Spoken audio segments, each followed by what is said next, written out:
Hello everyone, this is Raven here, and today we're going to be taking a look at this battle replay of the Lizardmen versus the Dark Elves today. But while we do this, I'm going to just kind of go over what I feel for this game in terms of how it plays and what I approve of, what I disapprove of compared to the first Total War Warhammer game, and just kind of give it a little review for everybody. So overall, I definitely think the aesthetics have taken a step further. Just looking at each of these units and their models, they're already beautiful to begin with and looked amazing, felt amazing, and they walked around. All their animations seemed pretty fluid, but in this game, I think it's gone to a whole nother level. Like, all their creatures are just insanely different than the first game, with so many human races in the first one compared to now. Look like these hunched over figures and giant dinosaurs and toads and all the sorts of things that we have in this game going on. Definitely took a step forward in the aesthetic value, as well as with the just the maps themselves. Very beautiful, very good scenery going on. But the whole campaign as well, they definitely took it a step further with the cinematics. I feel like that was something that the first game kind of missed out on, because they definitely could have used some of those cinematics to kind of more emphasize chaos coming, rather than just that one cinematic that they had showing when Archaon finally arrives. They have it for each of the different rituals, or the ritual completions, I'm assuming, and like the campaign starts, hopefully a campaign finish video as well. And that's just something that I really wish Warhammer 1 did. But, I'm glad that they did it on this one, because it definitely just fits with everything. It's more cinematic, and cinematics definitely add to the cinematic feel. So, overall, gameplay feels really smooth. There are a few minor glitches here and there with like sound bugs, or just kind of like a frame loss or a skip of frames here and there. Just minor issues that are going to be ironed out throughout the life of this game as updates come out to try and flesh it out further and try and iron out any glitches that may have survived the testing process. But with so many players coming into this game, just like the first game, they're definitely not going to survive for very long, or at least not the major ones. So I definitely do enjoy the love that the developers put into this game and the attention that they put on it too, because any issue that's brought up by the community, they definitely address, or at least talk about why they're not going to change it, or why they changed this, or things like that. They definitely give a reason to the community for how they're how they're addressing everything in this game. And I feel that that's something that this game certainly deserves, because they put so much love into how much effort they put in to make it. It just needs that continued iteration from the creators to continue playing smoothly. Oh, just these charges too. Get it in there. I can't wait for the blood and gore pack. It's gonna be so good.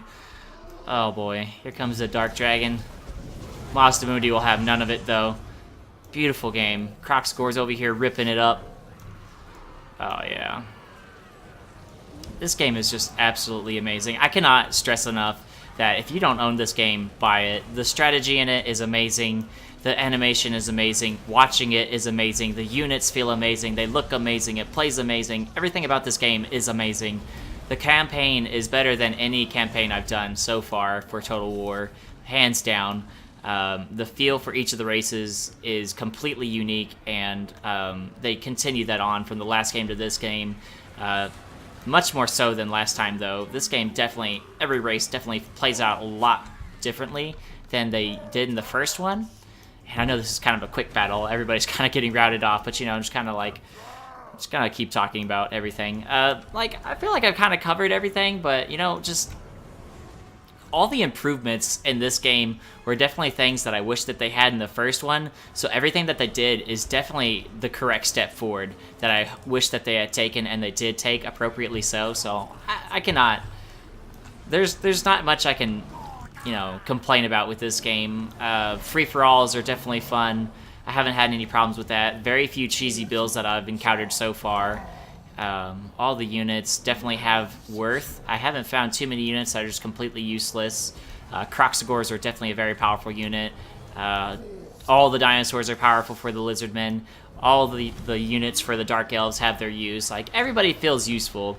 The Skaven, I'm not too sure about them, and I'm gonna have to play them more to get a more solid opinion on them, but everybody definitely has their worth, and I feel like all these factions have it in them to be tier 1 or at least tier 2, unlike the dwarves in the first game, who unfortunately are just, I feel like they're gonna remain a tier 3 faction just for the rest of time. That lack of mobility is just brutal. Whereas the lizardmen get at least some with their giant creatures and the cavalry they're able to field in this game. Even though they're not the fastest, they definitely are faster than infantry. So when the Mortal Realms gets added, it's definitely going to be very fun pitting out some of these races against the original races from Warhammer 1. Definitely to see like where they fit into the meta and where the old races fit into the meta as well. Because there's just so much different in this game, and I feel like all the changes that they're going to be making towards the old races, as far as like breath attacks and stuff like that, and potentially like new lord abilities, are exactly what we need to make every lord and hero feel needed or unique or in some way viable compared to before. Excuse me, where like lords like Balthazar Gelt just, oh man, Gelt. Everybody knows about Gelt. You know, what can you say about him? But overall, there's hardly any negatives for this game, if any at all. I would definitely recommend if you enjoy fantasy, if you enjoy strategy, real-time strategy, get this game. You won't regret it, you know?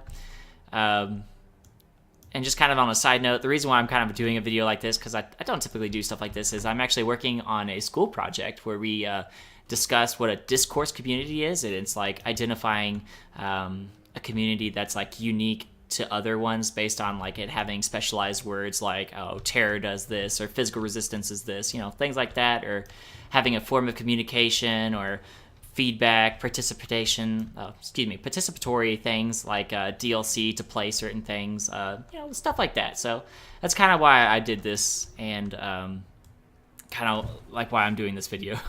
So you probably won't be seeing any more videos like this in the future, and it was just kind of for this project. But either way, if you watch this video and you enjoy this game and it kind of just like pushed you over the edge, just like hearing somebody talk so positively about it, hopefully you go ahead and buy this game, because there's no reason not to. It's going to be such a good game. And then certainly owning the first game and then its races, just combining it with this one is not a bad thing either, because they're all going to be updated to play as smooth and look as beautiful as all these races do and look. So, you know, it's always good stuff to hear that and see that. So as always, guys, go ahead and subscribe if you like what you saw.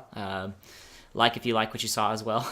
And comment down in the comment section down below if you want to give me any tips or tricks on what to do in my videos, or any suggestions on the races you'd like to see, more free-for-alls, or maybe you'd want me to host some tournaments or start doing some live streams. I know I haven't done too many live streams recently. I've done one since I got my new computer. Not for Warhammer 2, unfortunately, but I will be trying to do those maybe on the weekends when I have some more time. And as always, guys, I'll catch y'all later.